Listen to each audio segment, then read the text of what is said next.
رب اشرح لی صدری ویسر لی امری واحلل عقدۃ من لسانی یفقہوا قولی۔ سورۃ اعراف، پارہ نمبر 8۔ اعوذ باللہ من الشیطان الرجیم، بسم اللہ الرحمن الرحیم۔ یہ مکی صورت ہے اور اس کی وجہ تسمیہ یہ ہے کہ جنت اور جہنم کے درمیان ایک مقام ہے اعراف، جس پہ وہ لوگ ہوں گے جن کی نیکیاں اور برائیاں برابر ہوں۔ زمانِ نزول اس کا سورۃ انعام کے آس پاس ہی ہے، جیسے کہ صلح حدیبیہ کے بعد مکے کا آخری دور۔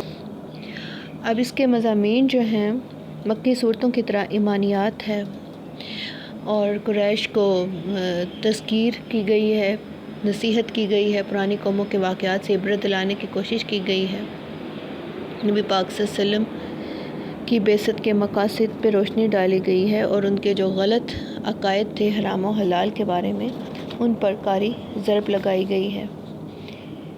اس کے علاوہ ایمان بالآخرت، قیامت کے احوال اور گناہ گار لوگوں کے انجام کے بارے میں باخبر کیا گیا ہے۔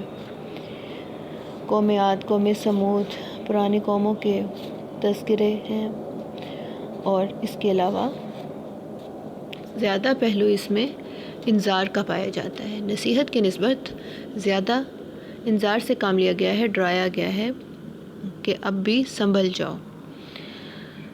رکوع نمبر 1 میں الف لام میم صاد حروف مقطعات ہیں۔ کتاباً انزل الیک فلا یکن فی صدرک حرج۔ نبی پاک صلی اللہ علیہ وسلم کو تسلی دی جا رہی ہے کہ اے محمد، یہ کتاب جو تم پہ نازل ہوئی ہے اس سے تمہارے دل میں کوئی تنگی نہیں آنی چاہیے۔ اس کے ذریعے تم نے لوگوں کو ڈر سنانا ہے اور ایمان والوں کے لیے یہ نصیحت ہے اور اس کی پیروی کرو۔ اور قریش کو پھر خطاب کیا جا رہا ہے کہ پہلی جو اقوام تھیں کتنی بستیاں ہم نے ہلاک کر دیں، جب کہ وہ سوتے تھے یا وہ قیلولہ کرتے تھے، اس وقت ان پہ عذاب آ گیا تو ان کے منہ سے یہ نکلتا تھا کہ ہائے ہم اپنے اوپر ظلم کرتے رہے۔ تو قیامت کے دن ان سے بھی سوال ہوگا اور رسولوں سے بھی ان کی ذمہ داری کے بارے میں سوال ہوگا، اور اس دن جن کے پلڑے بھاری ہوں گے وہ نجات پانے والے ہوں گے، جبکہ جن کے ہلکے ہوں گے انہوں نے اپنے آپ کو خسارے میں ڈالا۔ رکوع نمبر 2، اللہ تعالیٰ اپنی قدرتیں بتا رہے ہیں۔ ہم نے تمہیں ابتدا میں مٹی سے پیدا کیا، پھر تمہاری شکل و صورت بنائی اور فرشتوں کو حکم دیا کہ تمہیں سجدہ کرو، مگر ابلیس نے سجدہ نہیں کیا۔ اس میں اب اس کے تکبر کا ذکر کیا جا رہا ہے۔ واقع ابلیس سے عبرت دلائی جا رہی ہے کہ وہ کہنے لگا انا خیر منہ، میں اس سے بہتر ہوں، میں آگ سے بنا ہوں۔ یعنی آگ اوپر کی طرف جاتی ہے، مٹی نیچے رہتی ہے، آگ میں تاثیر زیادہ ہے۔ تو در حقیقت تکبر نے اس کا کام خراب کیا، کہنے لگا کہ میں اس سے بہتر ہوں۔ اور پھر اس کا یہ قول نقل ہے انظرنی الی یوم یبعثون، اس دن تک مجھے مہلت دے جس دن لوگ اٹھائے جائیں گے۔ اس سے 2-3 باتوں کا پتہ چلتا ہے کہ اس کا اللہ پہ عقیدہ بھی ہے کہ وہ مہلت دے سکتا ہے، وہ قادر ہے، اور نہ اگر نہ بھی دینا چاہے تو بھی اس پہ کسی کا بس نہیں۔ دوسری بات، وہ عقیدہ آخرت کا بھی قائل ہے کہ وہ جانتا ہے کہ لوگ قبروں تک سے اٹھائے جائیں گے، اور وہ اس کو اللہ کو رب بھی مانتا ہے۔ تو اللہ تعالیٰ نے فرمایا انک من المنظرین، تجھے مہلت دی گئی ہے۔ لیکن وہ کہنے لگا کہ میں تیرے بندوں کے آگے پیچھے سے دائیں بائیں سے ہر جگہ سے آؤں گا اور ان کو بہکانے کی کوشش کروں گا۔ تو اللہ تعالیٰ نے فرمایا کہ نکل جا، تو مردود ہو۔ اور پھر حضرت آدم علیہ السلام کو حکم دیا کہ تم اور تمہاری بیوی سکونت اختیار کرو جہاں چاہو، اور مگر اس درخت کے پاس نہ جانا۔ اسی طرح دنیا میں بھی کچھ حدود قیود ہیں جن سے بچ کے رہنا ہے، اس کے علاوہ ہر طرح کا سامان زیست اختیار کرنے کی اجازت ہے، صرف کچھ باؤنڈریز ہیں۔ مگر شیطان نے ان کو بہکایا، قسمیں کھائیں کہ میں تو تمہارا خیر خواہ ہوں، اس کی باتوں میں آ گئے۔ لیکن پھر یہ دعا اللہ تعالیٰ نے سکھائی ربنا ظلمنا انفسنا وان لم تغفر لنا وترحمنا لنکونن من الخاسرین۔ اور پھر انہیں حکم دیا اللہ تعالیٰ نے کہ نکل جاؤ جنت سے۔ حضرت آدم، حضرت حوا علیہ السلام کو دنیا میں بھیج دیا گیا، فیہا تحیون و فیہا تموتون، اسی میں تمہارا جینا ہوگا اور مرنا ہوگا اسی میں، اور یہیں سے تم نکالے جاؤ گے اس دنیا سے۔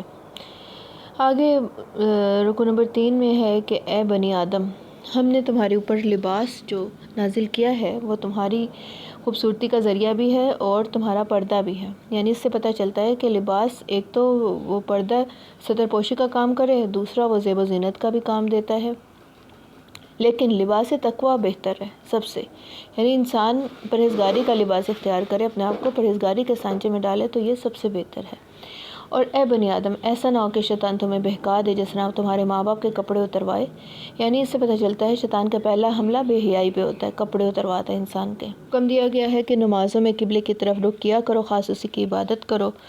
پھر یا بنی آدم خذوا زینتکم عند کل مسجد، کہ اے بنی آدم ہر نماز کے وقت اپنے آپ کو مزین کیا کرو، کلوا واشربوا ولا تسرفوا، کھاؤ پیو مگر اسراف نہ کرو، یعنی نماز کے وقت اب صاف ستھری حالت میں اللہ کے سامنے حاضر ہونا چاہیے، اور ہر طرح کا کھایا پیا جا سکتا ہے، مگر جو چیزیں حرام کی ہیں اللہ تعالیٰ نے طیبات میں سے، تو اللہ تعالیٰ فرمانے ہیں قیامت کے دن وہ چیزیں خاص مسلمانوں کو، مومنوں کو دی جائیں گی۔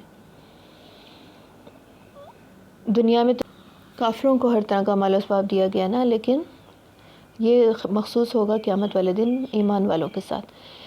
میرے پروردگار نے تو بے حیائی کی باتوں کو منع کیا ہے، چاہے وہ ظاہر ہوں یا پوشیدہ، اور گناہ کو ناحق زیادتی کرنے کو منع کیا گیا ہے۔ آپ کہہ دیجئے جو وقت وسلم کو تلقین کی جا رہی ہے، اور بنی آدم کو حکم دیا جا رہا ہے کہ اے بنی آدم، ہم تمہیں ہمیشہ نصیحت کرتے رہے ہیں کہ جب بھی ہمارے پیغمبر آئیں تم ان کی بات ماننا، اور جنہوں نے ہماری آیات کو جھٹلایا اور تکبر کیا ان کے راستے پہ مت چلنا، ان سے بڑا ظالم کون ہوگا۔ قیامت کے دن سے ڈرایا جا رہا ہے کہ قیامت کے دن اللہ تعالیٰ جنوں اور انسانوں کی جماعتوں سے فرمائے گا کہ تم جہنم میں داخل ہو جاؤ، تم اپنے پہلے تمام گمراہ لوگوں کے ساتھ۔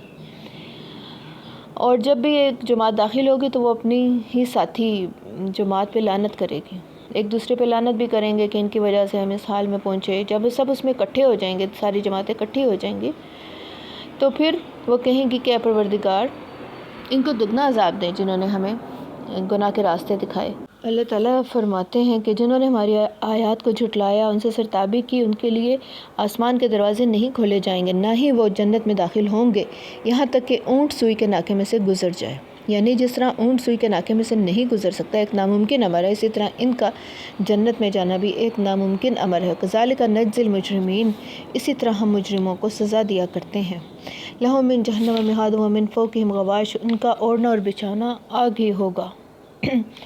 اور جبکہ ایمان والے جو ہیں نیک عمل کرتے رہے، یہ لوگ جنت میں ہمیشہ رہیں گے، ان کے سینوں میں جو بھی کینہ ہوگا اسے ہم نکال دیں گے۔ جیسے دنیا میں بڑی تکلیف دہ چیز ہوتی ہے، کسی کے خلاف دل میں غبار ہو تو وہ ہمیشہ رنج کھٹکتا رہتا ہے ذہن میں، تو وہ اللہ تعالیٰ قیامت کے دن خود سے اپنی طاقت سے نکال دیں گے۔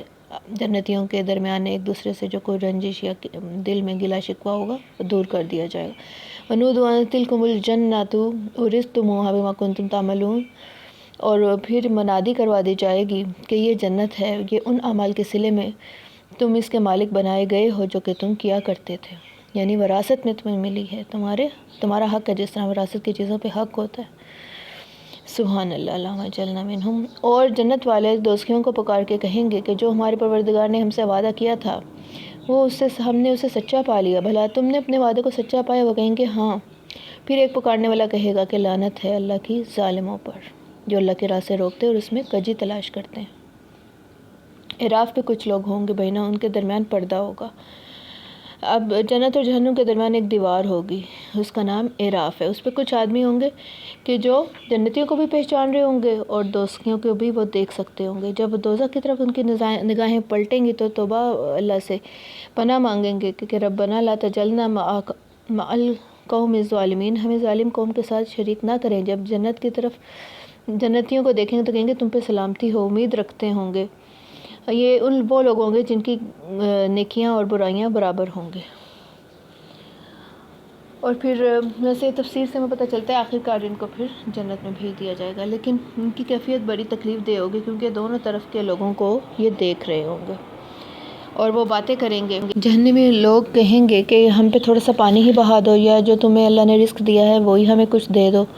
تو وہ کہیں گے مومن جواب میں کہ نہیں، وہ اللہ تعالیٰ نے کافروں پہ حرام کر دیا ہے۔ اور جن لوگوں نے اپنے دین کو کھیل تماشا بنا رکھا تھا، دنیا کی زندگی نے ان کو دھوکے میں ڈالا ہوا تھا، تو ہم ان کو ایسے بھول جائیں گے جس طرح وہ ہمارے اس دن کے آنے کو بھولے ہوئے تھے اور ہماری آیات سے منکر ہو رہے تھے، ہم بھی انہیں بھلا دیں گے۔ پھر اللہ تعالیٰ فرماتے ہیں کیا یہ لوگ اس کے وقوع کے منتظر ہیں جس دن یہ واقعہ ہو جائے گا؟ تو وہ لوگ پکار اٹھیں گے جو پہلے اسے بھولے ہوئے تھے، یعنی قیامت کہ ہمارے جو رسولوں نے کہا تھا وہ سچ تھا، وہ حق لے کے آئے تھے، لیکن اس دن عمل کی گنجائش ختم ہو گئی۔ کاش ہمیں دوبارہ بھیجا جائے تو ہم ویسے عمل نہیں کریں گے بلکہ ان کے علاوہ عمل کریں گے جو ہم دنیا میں کرتے تھے۔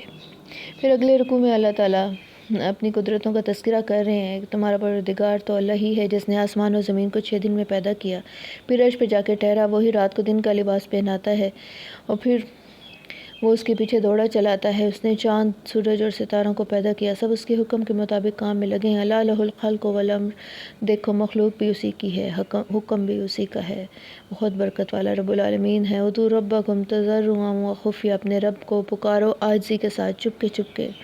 زمین پہ فساد مت کرو۔ اور وہی ذات ہے جس نے آسمان سے مینہ برسایا، اس سے پہلے وہ ہواؤں کو خوشخبری بنا کے بھیجتا ہے، وہ بادلوں کو اٹھا کے لاتی ہیں۔ یہ پورا واٹر سائیکل اللہ تعالیٰ نے بتایا۔ پھر اس کو ہم بھاری بادلوں کو ایک مری ہوئی بستی کی طرف ہانک دیتے ہیں، پھر بادل سے مینہ برساتے ہیں، پھر مینہ سے ہر طرح کے پھل نکالتے ہیں، اسی طرح مردوں کو زندہ کر کے نکالیں گے زمین سے۔ سبحان اللہ۔ یہ آیات اس لیے بیان کی جاتی ہیں تاکہ تم نصیحت پکڑو۔ آگے اگلے رکوع میں قوم نوح کا واقعہ ہے کہ حضرت نوح علیہ السلام کو ہم نے اپنی قوم کی طرف دعوت دینے کے لیے بھیجا کہ یا قوم اعبدوا اللہ ما لکم من الہ غیرہ، اے میری برادری کے لوگ، اللہ کی عبادت کرو، اس کے سوا کوئی معبود نہیں۔ ان کی قوم کہنے لگی کہ تمہیں تو ہم صریح گمراہی میں دیکھتے ہیں۔ کہنے لگے، انہوں نے جواب دیا، اے قوم، میں گمراہ نہیں، لیکن میں تمہیں اپنے رب کا پیغام پہنچاتا ہوں اور تمہاری خیر خواہی کرنا چاہتا ہوں۔ کیا تمہیں اس بات سے تعجب ہے کہ ایک شخص کے ہاتھ تمہارے پروردگار کی طرف سے نصیحت آئی ہے تاکہ تم ڈرو؟ مگر انہوں نے اسے جھٹلا دیا تو ہم نے ان کو نوح کے ساتھ جو لوگ کشتی میں تھے انہیں بچا لیا اور باقی سب کو غرق کر دیا جنہوں نے میری آیات کو جھٹلایا تھا، بے شک وہ اندھے لوگ تھے۔ آگے اگلے رکوع میں قوم عاد کا ذکر ہے۔ ان کی طرف ان کے بھائی حضرت نوح علیہ السلام کے بھائی حضرت ہود علیہ السلام گئے اور انہیں اسی طرح ہی دین کی دعوت دی۔ ان کے سردار کہنے لگے کہ ہم تو تمہیں جھوٹا خیال کرتے ہیں۔ حضرت ہود علیہ السلام نے جواب میں کہا کہ میں بیوقوف نہیں ہوں، میں رب العالمین کا پیغمبر ہوں، میں تم پہ اس کے پیغام لے کے آیا ہوں۔ اور یہی انہوں نے حضرت نوح علیہ السلام کی طرح بات کی کہ تمہیں اس بات سے تعجب ہوا ہے کہ تمہارے پروردگار نے تمہیں نصیحت بھیجی ہے اور اس نے تمہیں اس وقت کو یاد کرو قوم نوح کے بعد سردار بنایا اور تم کو پھیلاؤ زیادہ دیا، یعنی بہت زیادہ طاقت عطا کی۔ وہ کہنے لگے کیا تم ہمارے پاس اس لیے آئے ہو کہ ہم اپنے باپ دادا کا دین چھوڑ دیں؟ فرمایا کہ تمہارے اوپر تمہارے رب کی طرف سے عذاب اور غضب کا نازل ہونا مقرر ہو چکا ہے، اور یہ تم نے یہ نام گھر رکھے ہیں، مختلف دیویاں اور دیوتا بنا رکھے ہیں، یہ تمہارے باپ دادا کی طرف سے اس کی کوئی سند نہیں، کوئی دلیل نہیں ہے، اور پھر تم بھی انتظار کرو، میں بھی انتظار کرتا ہوں۔ پھر ہم نے ہود علیہ السلام اور ان کے ساتھ جو لوگ تھے ان کو نجات دی، اور جنہوں نے ہماری آیات کو جھٹلایا ان کی جڑ کاٹ دی۔ اگلے رکوع میں قوم سمود کا ذکر ہے کہ ان کی طرف حضرت صالح علیہ السلام گئے اور ان کو دین کی دعوت دی تو انہوں نے جیسے کہ نشانی مانگی اونٹنی کی، وہ بھی اللہ نے معجزہ اتار دیا، ھذی ناقۃ اللہ لکم آیۃ فذروھا تاکل فی ارض اللہ، کہ یہ اللہ کی اونٹنی ہے، معجزہ ہے، اسے آزاد چھوڑ دو تاکہ یہ زمین میں چرتی پھرتی رہے۔ اور یاد کرو جب اس نے تمہیں قوم عاد کے بعد سردار بنایا، زمین پہ آباد کیا، نرم زمین سے تم مٹی لے کے محل تعمیر کرتے ہو، پہاڑوں کو تراش تراش کے گھر بناتے ہو، اللہ کی نعمتوں کو یاد کرو، زمین میں فساد نہ کرو۔ تو وہ کہنے لگے، جو سردار تھے غرور اور تکبر والے، غریب لوگوں سے کہنے لگے کہ بھلا تمہیں یقین ہے ان کی باتوں کا کہ حضرت صالح علیہ السلام پیغمبر کی طرف سے رسول بنا کے بھیجے گئے ہیں، اور جس کو تم مانتے ہو جس چیز کو، ہم تو اس کو نہیں مانتے۔ پھر انہوں نے اونٹنی کی کونچوں کو کاٹ دیا اور سرتابی کی حکم سے تو ان کو بھونچال نے آ پکڑا، فاصبحوا فی دارہم جاثمین، وہ اپنے گھروں میں اوندے پڑے رہ گئے۔ پھر وہ اپنی قوم سے حضرت صالح علیہ السلام مایوس ہو گئے اور کہنے لگے کہ میری قوم، میں نے تو تمہیں اللہ کا پیغام پہنچا دیا ہے لیکن تم خیر خواہوں کو دوست ہی نہیں رکھتے۔ حضرت لوط علیہ السلام جب انہوں نے اپنی قوم سے کہا کہ تم ایسی بے حیائی کا کام کرتے ہو کہ اہل عالم نے کبھی ایسا کام نہیں کیا، تم مردوں سے خواہش نفس عالم پوری کرتے ہو، تو وہ کوئی جواب نہ دے سکے، بس یہ کہا کہ ان کی بستی سے نکال دو، یہ لوگ پاک باز بننا چاہتے ہیں۔ پھر اللہ تعالیٰ حضرت لوط علیہ السلام اور ان کے قبیلے کو بچا لیا، سوائے ان کی بیوی کے جو پیچھے رہنے والوں میں سے تھی، ان پہ پتھروں کا مینہ برسایا، تو دیکھو گناہ گاروں کا کیسا انجام ہوا۔ مدین کی طرف ان کے بھائی شعیب علیہ السلام کو بھیجا، انہوں نے ان کو توحید کی دعوت دی اور ناپ تول میں کمی کرنے سے منع کیا۔ کہ لوگوں کو چیزیں کم نہ دیا کرو، ناپ تول پورا کرو، زمین میں اصلاح کے بعد خرابی نہ کرو، راستے پہ مت بیٹھا کرو، لوگوں کو اللہ کی راہ سے روکنے کے لیے، اس میں کجی ڈھونڈنے کے لیے ایسے کام مت کرو۔ چوکوں چوراہوں پہ وہ برائی کیا کرتے تھے، مگر ان کی قوم نے بھی ان کو جھٹلا دیا۔ تو پھر انہوں نے خواہش کی کہ اللہ تعالیٰ فیصلہ کر دے، وہ بہترین فیصلہ کرنے والا ہے۔ واللہ اعلم بالصواب۔ ربنا تقبل منا انک انت السمیع العلیم وتب علینا انک انت التواب الرحیم۔ اللہم انا نسألک علما نافعا ورزقا واسعا وعملا متقبلا۔ ربنا آتنا فی الدنیا حسنہ وفی الآخرۃ حسنہ وقنا عذاب النار وما علینا الا البلاغ۔